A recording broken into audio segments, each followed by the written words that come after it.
सरकारें तो आती जाती रहती हैं, इतने दबाव में काम मत करिए आप लोग, ऐसे काम नहीं चलेगा। बहुजन समाज पार्टी अब चुप नहीं बैठेगी। ये समाज इतना कमजोर नहीं है, बशर्ते ये कानून को मानने वाला समाज है।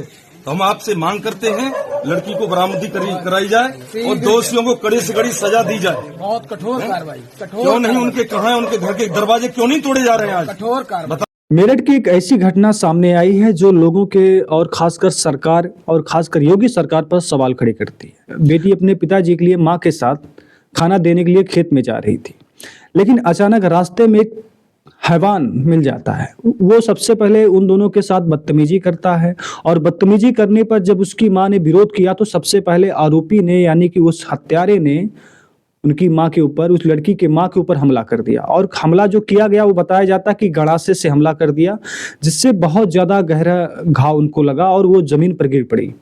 आरोपी वहीं नहीं रुका, जब महिला जमीन पर गिर जाती है इसके बाद आरोपी ने उनकी बेटी को जबरदस्ती गाड़ी पर बिठाकर वहां से फरार हो गया। महिला को आनन फानन में हॉस्पिटल में भर्ती कराया जाता है और वहां पर जैसे ही सर्जरी का काम शुरू होने से पहले ही महिला की मृत्यु हो जाती है। अब पीड़ित परिवार के यहाँ जब बॉडी पहुंचती है, पोस्टमार्टम के बाद बॉडी पहुंचती है घर पर, तो परिवार अंतिम संस्कार करने से मना कर देता है। परिवार की 4 मांगे हैं और इसमें देखिए राजनीतिकरण भी बहुत ज्यादा हो रहा है। राजनीतिकरण हो रहा है, चाहे समाजवादी पार्टी हो या फिर कांग्रेस हो या फिर और अन्य पार्टी हो, सभी लोगों ने इस मुद्दे को बहुत गहराई से उठाया है। अतुल प्रधान का कहना है कि कम से कम परिवार को 50 लाख रुपए की आर्थिक मदद दी जाए, प्लस एक सरकारी नौकरी दी जाए और दूसरी तरफ एक लाइसेंसी शस्त्र दी जाए। और सबसे पहले 24 घंटे हो चुके हैं जिस बेटी को अगवा किया गया है, अपहरण किया गया है, उसकी तलाश अभी तक नहीं हो पाई है। ना आरोपी मिला है, ना ही उस मृतक की बेटी यानी कि कुल मिला के यहाँ पर एक हत्या हुई है, दूसरी तरफ किडनैपिंग हुई है लड़की की। और पिता ने यह भी बताया कि जिस लड़की की किडनैपिंग हुई उसकी शादी अभी तय हुई थी और जिस तरीके से किडनैपिंग हुई अब उसकी शादी पूरी तरीके से बर्बाद हो गई है।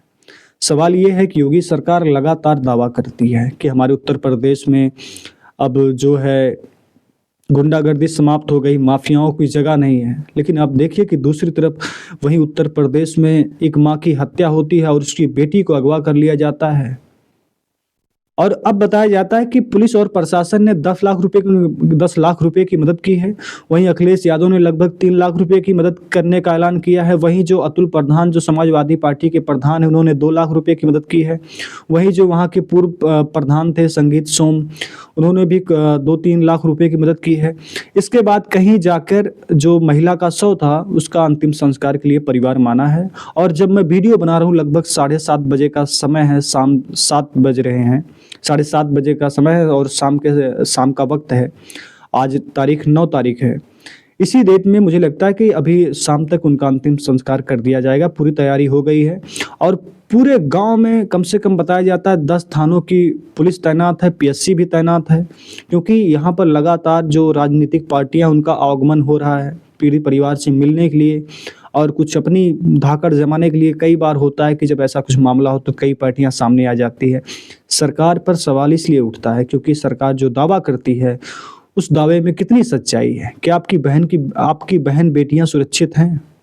सरकार दावा करती 12 बजे आपकी बहन बेटियां अगर कहीं जा रही हैं तो सुरक्षित हैं, लेकिन क्या वो सुरक्षित हैं?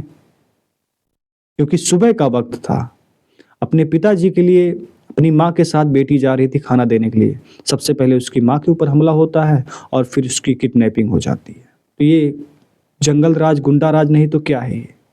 धन्यवाद, नमस्कार।